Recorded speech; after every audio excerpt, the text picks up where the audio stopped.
But of course, let's start with what is happening in the state of Israel. And this is a question that a lot of people are in fact asking. Are the walls beginning to close in on Benjamin Netanyahu? Now, this question in fact stems from the latest statement that's been made by the Israeli War Cabinet member, Benny Gantz. The National Unity Party leader, Benny Gantz, has in fact called for national elections in a televised address. Benny Gantz made the statement in a press conference on Wednesday where he said that elections were in fact needed to renew the public's faith in the government. I believe that the Israeli society needs to renew its contract with its leadership, and I think the only way to do it and still maintaining the national effort in fighting Hamas and terrorist group and other security challenges is by having an agreed election date that we have to discuss when and if. And I hope that my political partners and friends, and maybe some rivals as well, will agree to it, because I think it serves all the country and all its sectors in the same time. Now, these remarks from Benny Gantz, of course, follow months of mass protests that have marred Benjamin Netanyahu's tenure in office. Now, first, it was the judicial overhaul protest all through last year, when thousands upon thousands of Israelis had taken to the streets demonstrating against the government's move to curb judicial independence in Israel.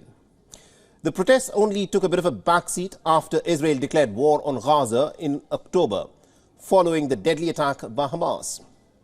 And then, of course, the ongoing Israeli operations in the Gaza Strip have triggered a huge global backlash in the course of the last few months, with the latest strike on a humanitarian aid envoy that killed at least about 7 aid workers of the World Central Kitchen has now triggered fresh global condemnation from across the spectrum.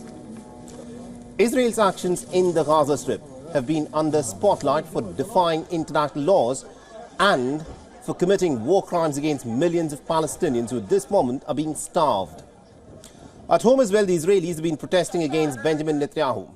They're demanding for his resignation and they're demanding for early elections, as his government has failed to bring back the hostages that had been captured by Hamas almost 6 months ago. The protests have also reflected in several opinion polls as well, which have revealed higher popularity for Benny Gantz, and Benjamin Netanyahu's credibility as a leader seems to have plummeted. However, despite the growing outrage over the Israeli Prime Minister's actions in the past year, Netanyahu has repeatedly rejected calls for stepping down or for holding fresh elections in the state of Israel. But with a critical war cabinet member and the political rival calling for early elections, the question, of course, is this: has Netanyahu, in his own home nation, has he been pushed into a corner? And more importantly, will his political career now come to an end, as he's also facing some very serious charges of corruption?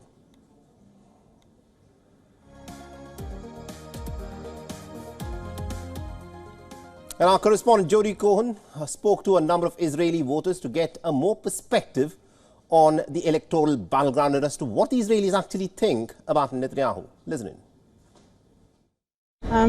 I don't think it is a good idea to have elections now or in September. I think first we need to win this war, and only then to start talk about political issues. I think it will weaken Israel instead of strengthening it.